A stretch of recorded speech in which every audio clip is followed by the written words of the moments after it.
Hello, welcome to Boardgames with Niramas. I'm Josef. I'm here with Andreas and Mats, and Draco's here as well. He's playing around in the studio, as you can hear. And anyway, we are here for another episode of the Advent Calendar. This is number 17 that we're heading into. So number 17 game of all time on our list.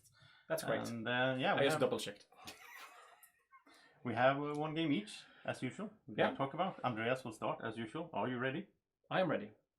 Go! So my number 17 is Istanbul. Okay, Mats, do you want to chat again? His list just took a... Yeah, I was so excited when we started. Okay. Yeah. Istanbul is... Sorry. It's a really unique game, I think, at least in my collection. I haven't played many other games that are similar to it. It's a sort of a racing game. It's first to 5 or 6 rubies, depending on which variant of the game you play, the base game or one with one of the 2 expansions. I think the game has a lot of... It is very... Like every time you play it, it's a new game sort of, because the layout of Istanbul, where you do things, is that random? Is random every time. Yeah. So there's some rules to it. So there are, I think it's 16 to 25 tiles that you put out, depending on which expansion. Because there has to be some distance between your cousins or whatever. Yeah, there are some rules to it. The fountain has to be in the same circle, etc. But maybe the gambler is in the top left, and the where you extend your cart.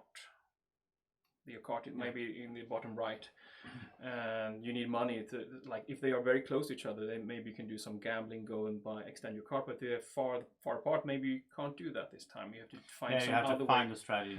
Yeah, I like it, that part actually. Like if I would, I'm not that, like, I haven't played that game that much, but if I would, I guess you can set it up and you can sit there and be like, oh, maybe this combo would be good. Yeah, I think that. So it's sort of it is similar to the games where you have to, like what you said, you have to like look at the map and see, okay, this is probably the best route for this game.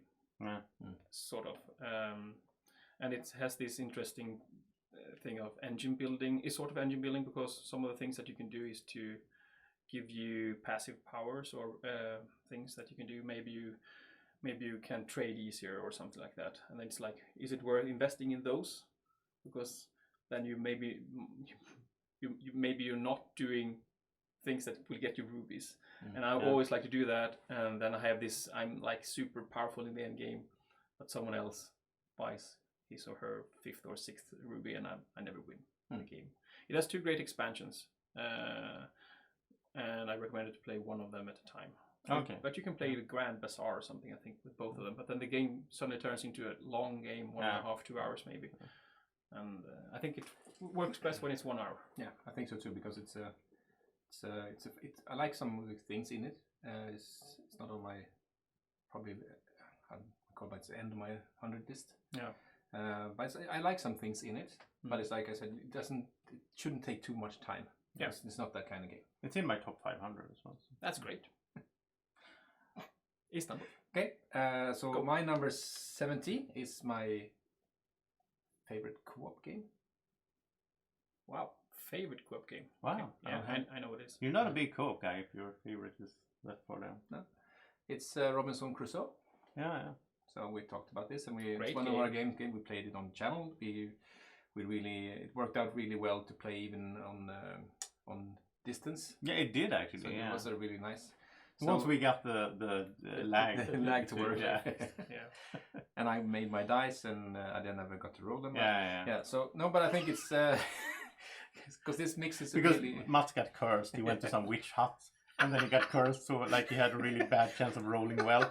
And then he made his own custom dice sitting at home, and Andreas and I forbid him to ever roll in the game. Yeah. That was fun. No, but I think was so much fun. I think the mix of the adventure experience and also the mechanics in the game, I think it's what brings this really fun, and it's fully cooperative, which I think is nice, because you do need to plan everything really well out each turn, and hopefully then you can execute them in a good way as well. So there's a chance element there that I think is fun. Because in a co-op game, it doesn't, you win or you lose together, and which is great. So that's why I think chance is nice. To have that. Because it's just puts you a little bit more on the edge. It works with the theme as well, because you don't know if a storm is coming or whatever. Like and the reason I love this game so much is just what you just said about this whole, like it makes sense what you're doing in the game. Like if you're going exploring further away, you have to spend more tokens because you know that's time basically.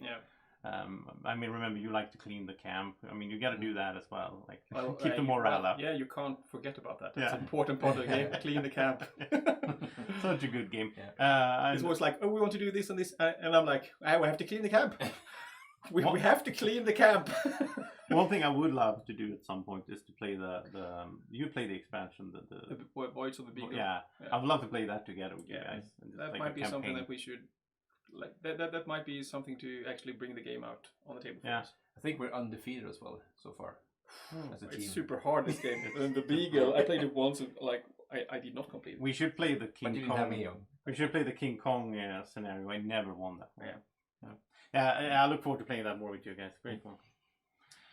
So that's your 17. Yes. Okay, my 17 is of the heavier kind. This is, let me see so I don't get this wrong. No, it must be, this is my favorite Uwe game.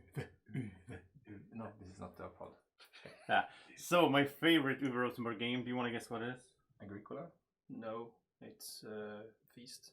Feast for Odin, and it's heavy. It has a lot of stuff going on, a lot of components. I want to play this with the expansion, the Norwegians. It's great. Yeah, it's so great. I mean, this is the worker placement game to rule them all. Like I don't see anyone making a game that surpasses it in that sense, like the strength of the worker placement. I love this game, but of course, if I would start like looking through different parts of the games and trying to find something I don't like as much, it might be the puzzle part. But it's not that I don't like it, it's more like I'm not that good at it. I have a hard time seeing those patterns. And it gets a little bit fiddly as well. We're like, oh, I'll put a piece of coal here, a little coin there, and like try to puzzle it together. But it's such a good game. And the way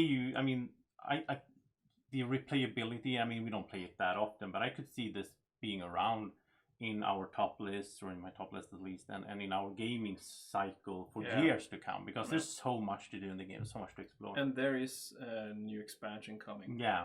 Which will revamp the game from the core, I think. Which can be amazing, or it can be really bad. But the good thing is, if it's not good, we don't have to play it. Yeah, you know, we can keep it as it is. Yeah, and I think it's basically it should be increase the focus on engine building. You get double the points or something. That sounds amazing. Who knows? A Feast for Odin is such a masterpiece, and I think it also is, you know, his masterpiece, because he's done like Agricola and Caverna. Those you have seen those if you watch the top 100 here. I have those further down on the list. They were in my top 100, and like Hallertau and then the puzzle games, which, as you've seen, is not on my top 100, so that says something. I don't have the puzzle games there. But like the combination, he puts everything into a Feast for Odin. It is his masterpiece, and it really shows, I think. Yeah. We will probably hear more about this, and also the other Uwe games. You never know. You think someone else likes Uwe in this room? Yeah. Okay. All right. So I think it's time for Draco to cool down and call it an evening. These guys need to head home. I'll see you tomorrow morning again. 7 o'clock. Call it an evening. 7 o'clock. Call it a morning. Call it a morning. And you'll be back tomorrow, right? We'll see you then. Don't miss out the next episode. We'll keep going with our top list. Thank you for watching, and have a great day or evening. Bye-bye.